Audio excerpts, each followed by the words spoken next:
지구에 살고 있는 나만 몰랐던 2008년 지구를 강타한 세계 금융위기 서브프라임 모기지. 안녕하세요. 대신 공부해주는 환규TV입니다. 오늘의 주제는 미국의 서브프라임 모기지입니다.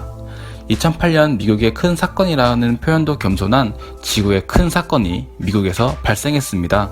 바로 서브프라임 모기지.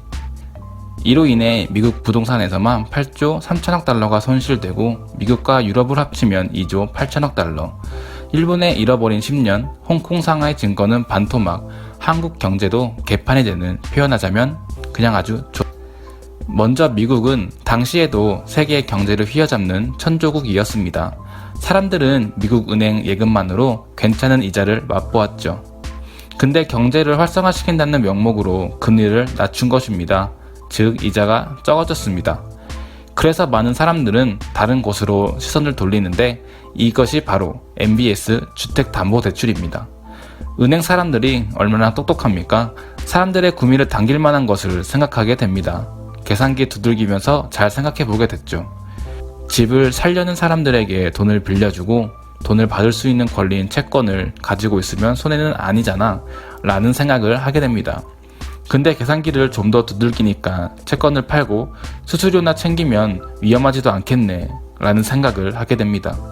은행은 수수료 먹고 돈 못 갚을 때의 책임은 이 채권을 사는 사람들한테 있으니 걱정 없고, 채권을 산 사람들은 저금리를 대체할 수 있는 돈이나 집이 생기니까 안정적이라고 믿게 되었습니다.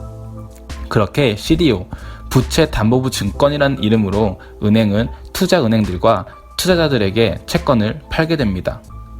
미국의 은행은 신용 등급에 따라 등급을 나누었는데 프라임, 알파 A, 서브프라임으로 나누었습니다. 처음에는 제일 좋은 단계인 프라임에게만 대출을 해줬는데 이제 이게 돈이 되고 어차피 집값 오를 거고 돈 없는 사람들도 못 갚으면 오른 집값으로 대출 갚으면 되겠지 라는 생각으로 서브프라임 등급에도 대출을 해주게 됩니다. 원래는 대출을 해줄 때 VIVA 라고 해서 소득증명, 자산증명이 기준이었으나 이제는 NA, 그냥 말 그대로 돈을 달라 그러면 돈을 주는 세대까지 간 겁니다. 이렇게 많은 양의 부실 담보들이 부동산 시장에 돌아다니게 됩니다. 근데 이 시스템이 유지되기 위해서는 집값이 계속 올라야 되고 집이 계속 거래가 되어야 되는 건데 여기서 브레이크가 걸립니다. 사람들이 더 이상 집에 대한 수요가 적어지게 되고 돈을 못 갚는 사람들은 디폴트 선언인 채무 불이행을 실행하게 됩니다.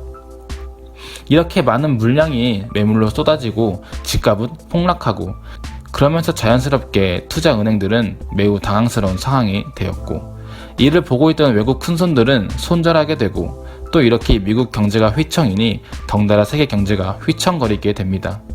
세계 금융이 있는 월스트리트에는 많은 회사들이 큰 타격을 입었는데 그중 리먼 브라더스는 6,130억 달러의 부채가 있었다고 합니다.